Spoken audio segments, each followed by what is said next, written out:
মিথুন রাশির জাতক জাতিকাদের জন্য এপ্রিল 2024 কিন্তু মোটামুটি একটা অ্যাভারেজ মাস হতে চলেছে। রাহু, সূর্য, শুক্র সবাই আপনার দশম ঘরে থাকছে। এই প্রবলেমটা কিন্তু এই মাসে সূর্যগ্রহণের কারণে মেনলি হতে চলেছে, যা সবচেয়ে বেশি এফেক্ট করছে আপনার প্রফেশনাল লাইফে। তাই এই বিষয়ে কিন্তু অবশ্যই সতর্ক থাকবে, নতুবা কর্মক্ষেত্রে কিন্তু ঝামেলা বাড়তে পারে। অপরদিকে একাদশ ঘরে বিপরীতমুখী বুধের সাথে বৃহস্পতি কিন্তু আপনাকে অনেক সাপোর্ট করবে। যাই হোক, 9 এপ্রিল কিন্তু বুধ আপনার দশম ঘরে প্রবেশ করছে। কর্মক্ষেত্রে প্রবলেম এবং পারিবারিক জীবনে কিন্তু অসন্তোষ এই সময়টাতে আপনারা দেখতে পাবেন। পরিবারের সদস্যদের স্বাস্থ্য নিয়েও কিছু টেনশন থাকবে। যেভাবেই হোক এই সময়টাতে বাদ বিবাদ বা ঝগড়াঝাটি এড়িয়ে চলার চেষ্টা করবেন, শান্ত থাকার চেষ্টা করবেন এবং যে কোনো বিবাদকে কিন্তু বাড়তে দেবেন না। এপ্রিল 2024 কিন্তু ম্যারিড লাইফের জন্য চমৎকার একটা মাস হতে চলেছে। প্রেমের ক্ষেত্রে একটা অ্যাভারেজ রেজাল্ট থাকছে। নিজেদের মধ্যে একটা স্নেহের অনুভূতি থাকলেও একে অপরকে বুঝতে কিন্তু একটু সময় লেগে যাবে। যারা যে কোনো কারণে ফরেন ট্যুর করতে চাইছেন তাদের আরও কিছু দিনের জন্য একটু অপেক্ষা করতে হবে। স্টুডেন্টরা কিন্তু মাসের শেষের দিকে গিয়ে ভালো রেজাল্ট পাবেন। কর্মক্ষেত্রের এই প্রবলেম এবং পারিবারিক জীবনের অসন্তোষ সঙ্গে স্বাস্থ্য সমস্যা একই সাথে মাসের শেষের দিকে ধীরে ধীরে কমতে দেখতে পাওয়া যাবে।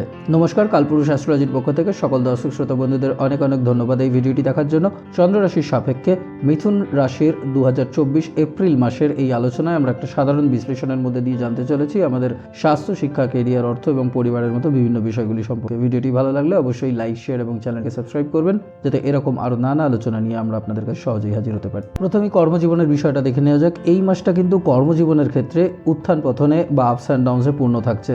মাসের শুরুতে রাহু ও সূর্যের সূর্যগ্রহণ, একই সাথে শুক্র, বুধ এবং মঙ্গলের মুভমেন্ট আপনার কাজের জায়গাকে, বিশেষ করে চাকরি বা ব্যবসার জায়গাটাতে কিন্তু একটু বাধার সৃষ্টি করবে। কাজে মনোযোগ কমে যাবে। হীনমন্যতা বা একটা ইনফিরিয়রিটি কমপ্লেক্সে এই সময়টাতে আপনি ভুগতে পারেন। যাই হোক, যে কোনো সিচুয়েশনেই সাহসকে ধরে রাখার চেষ্টা করুন এবং সেলফ ডেভেলপমেন্টের জন্য মনোযোগ বাড়ান। এই সময় একটা পজিটিভ দিকও আপনারা দেখতে পারেন, যা হলো আপনার সিনিয়র বা বসরা কিন্তু আপনাকে সমর্থন করবেন, যার কারণে অনেক ক্ষেত্রেই কঠিন পরিস্থিতি থাকা সত্ত্বেও নিজের সেলফ ডেভেলপমেন্টের জন্য আপনি ইন্সপায়ার্ড হবেন। ধীরে ধীরে ষষ্ঠ ঘরের অধিপতি মঙ্গল নবম ঘরে চলে আসাতে আপনি কিন্তু দীর্ঘ যুদ্ধের পরে সাকসেস পাবেন। ব্যবসার ক্ষেত্রে কিন্তু ব্যবসায়ীদের জন্য মাসের শুরু থেকেই আপনার ভালো পারফরমেন্স আপনি এক্সপেক্ট করতে পারেন। ব্যবসায় আপনার স্কিল কিন্তু ধীরে ধীরে অনেক উন্নত হবে, যা আপনার ব্যবসার ডেভেলপমেন্টের জন্য অনেক নতুন নতুন সুযোগ তৈরি করবে। ব্যবসার ক্ষেত্রে আপনি অনেক ইনফ্লুয়েন্সিয়াল এবং এক্সপিরিয়েন্স লোকেদের সাহায্য পাবেন, যাদের সাজেশন এবং অ্যাডভাইস আপনার ব্যবসায় কিন্তু ব্যবসার উন্নতির জন্য অনেক সহায়তা করবে। এবার আর্থিক দিকটা দিয়ে বলতে গেলে এই মাসে কিন্তু মাসের শুরুতেই বৃহস্পতি এবং বুধের একাদশ ঘরে থাকা এবং শনির অবস্থানের ফলে আয় বা উপার্জনে একটা ভালো বৃদ্ধি আমরা দেখতে পারি।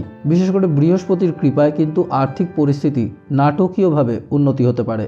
কর্মক্ষেত্রে চ্যালেঞ্জ আপনার ইনকামকে কিছুটা প্রভাবিত করলেও আপনি যদি যথেষ্ট পরিশ্রম করেন, আয় বা উপার্জন নিয়ে আপনাকে কিন্তু অত টেনশন করতে হবে না। ব্যবসাতে লাভ তো থাকছেই। গভর্নমেন্ট বা সরকারের কাছ থেকে যদি এই মাসে কোনো বিষয়ে ডিলিং করেন, তাহলে কিন্তু মাসের সেকেন্ড হাফে সেখান থেকে ভালো আয় আদায় আপনারা করে নিয়ে আসতে পারবেন। স্বাস্থ্যের দিক থেকে এই মাসটা মোটামুটি থাকছে। নবম ঘরে মঙ্গল এবং শনি, সেই সঙ্গে দশম ঘরে রাহু, সূর্য এবং শুক্রের সংযোগ কিছু শারীরিক সমস্যা তৈরি করতে পারে। পায়ে ব্যথা, পিঠে ব্যথা, সেই সঙ্গে ওভারঅল শারীরিক একটা ক্লান্তি এড়াতে এবং সুস্বাস্থ্য বজায় রাখতে কাজের সঙ্গে সঙ্গে বিশ্রাম নিতে থাকবেন। সেকেন্ড হাফে হেলথ কন্ডিশন অনেক শুধরে আসবে। যদিও 23 এপ্রিল থেকে মাসের শেষ পর্যন্ত ব্লাড প্রেশারটাকে একটু ট্র্যাক করার চেষ্টা করবেন।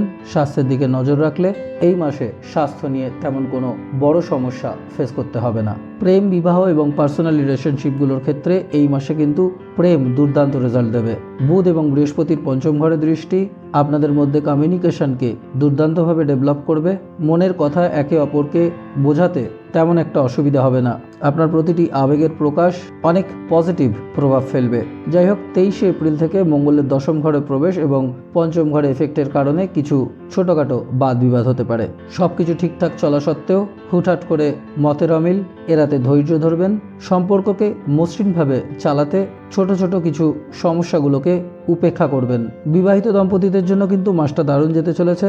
যারা স্বামী স্ত্রীতে মিলে পার্টনারশিপে ব্যবসা করেন তাদের জন্য কিন্তু এই মাসে অনেক ভালো ফলাফল থাকছে। আপনাদের সম্পর্কের মধ্যে অনেক ডেভেলপমেন্ট হবে, একে অপরের প্রতি দায়িত্ব আপনারা ভালোভাবে পালন করবেন। পারিবারিক দিক দিয়ে কিন্তু এই মাসটা খুব একটা ভালো কাটছে না। দশম ঘরে রাহু, সূর্য, শুক্র এবং কেতুর উপস্থিতি, সেই সঙ্গে বুধের নবম থেকে দশম ঘরে প্রবেশ পারিবারিক জীবনে উত্তেজনা কিন্তু চরমে পৌঁছে দিতে পারে। বাবা মায়ের স্বাস্থ্য এই সময় একটা বড় সমস্যার কারণ হতে পারে।